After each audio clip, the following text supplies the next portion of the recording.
Macam mana kita nak baca simbol-simbol ni? Okay. So untuk membaca simbol-simbol ni, saya kena ceritakan asal usul dia macam mana lah yang kita boleh baca simbol-simbol ni. Sebenarnya pada masa dahulu, sebab piramid tu kan dah lama kan, ribu-ribu tahun yang dulu. So orang yang boleh baca piramid tu pun semua sudah tiada. Dan juga mungkin telah dimusnahkan oleh berbagai bencana dan mereka telah bercakap bahasa lain. So tak ada siapa boleh baca apa-apa simbol yang ada dekat piramid ke apa. Sekiranya macam lost language lah. Tak ada siapa boleh baca simbol-simbol ni. So tapi macam mana kita boleh tahu balik pada hari ini simbol-simbol ni adalah kerana Napoleon ni, Napoleon Bonaparte, kalau awak tak tahu dia siapa, sila baca balik sejarah anda.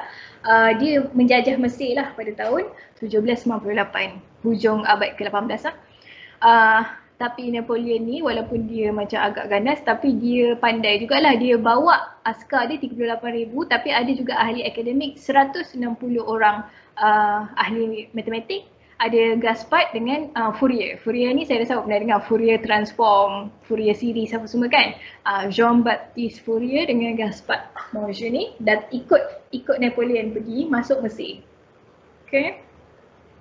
So kemudian ada askar Perancis jumpa batu Rosetta berdekatan dengan Sungai Nil. Sungai Nil dia ada cabang sungai tu nama dia Rosetta. Okay. Kemudian batu ni dia bentuk dia macam ni lah. Ada banyak-banyak tulisan dekat batu ni. Okay. So ada tulisan yang ini. Nampak tak? Yang ni macam hieroglypha. Yang ini macam hieratic. Dia macam nak sama-sama sikit dengan Arab. Yang hieratic ni tulisan pendeta dia. Yang ini adalah tulisan Greek. Okay. So tulisan Greek sampai hari ni masih tak hilang sebab saya cakap para ahli ilmuwan barat kan bermazhabkan Greek kan, dan mereka menganggap bahawa ahli pendeta Greek tu adalah macam nenek moyang mereka dan mereka belajar dari keturunan di sana lah kan. Okay. So oleh kerana di batu ini kita ada benda yang sama ditulis dalam 3 jenis tulisan hieroglifa ni sebab dia nak bagi tahu dekat masyarakat lah kan, orang awam di zaman dulu-dulu. Yang ni orang-orang bijak pandai dia tulisan macam ni, dan tulisan Greek ni disebabkan panjang pula ceritanya, tapi awak pernah dengar nama Cleopatra? Cleopatra ni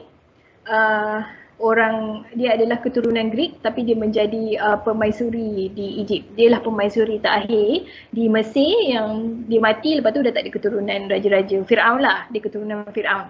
So sebenarnya orang Greek ni dia banyak bercampur gaul dengan orang Mesir kuno, Cleopatra dan sebagainya. Cleopatra cakap banyak bahasa termasuk bahasa Greek dan bahasa Mesir kuno dia lah. Okay. So daripada batu ni mereka dapat dapat belajar balik bahasa-bahasa yang atas ni, tetapi dia bukan senang sebab semua mula tak ada siapa faham. Perancis pun kalah kepada British, so dia terpaksa bagi batu Rosetta Stone ni dekat British Museum. Okay, so saya pernah pergi tengok di British Museum tu. In fact, boleh kata pameran yang paling famous dekat British Museum tu adalah Rosetta Stone, batu Rosetta. Okay. So ramai ahli matematik dan ahli sejarah bukan ahli matematik lah, ahli sejarah cuba menterjemahkan batu ni. Sebab dia dah ada dekat British Museum tu pada tahun 1801, orang semua masih tak dapat nak translatekan bahasa tu walaupun ada 3 bahasa yang patutnya cakap benda yang sama. Okay? So dia macam puzzle lah, dia macam kriptografi gitu, nak translatekan di antara bahasa-bahasa ni. Walaupun British kalah kepada Perancis, orang Perancis suka berbangga sebab akhirnya selepas 23 tahun ahli warga negara Perancis yang dapat baca tulisan di British Museum ni setelah 23 tahun lah. Nama dia Jean-François Champollion. Dan sebab masa dia 11 tahun, Jean-François ni, Fourier, ahli matematik yang famous ni, tunjukkan papyrus yang dia jumpa dengan tablet hieroglifik yang dia jumpa. Lepas tu Fourier ni ahli matematik yang terkenal, dia kata masih tak ada siapa-siapa boleh baca. Lepas tu Jean-François Champollion ni dia obses lah dengan hieroglifik ni sampai dia tua. So dia ni pakar bahasa lah, dia boleh baca Yunani, Hebrew, Arab, bahasa lain. Dia dapat pecahkan kod tu dan berikan translation penuh lah. Okay, so yang membolehkan kita baca ni adalah Jean-François Champollion ni. Hasil daripada dia bertemu dengan ahli matematik Jean-Baptiste Fourier ni.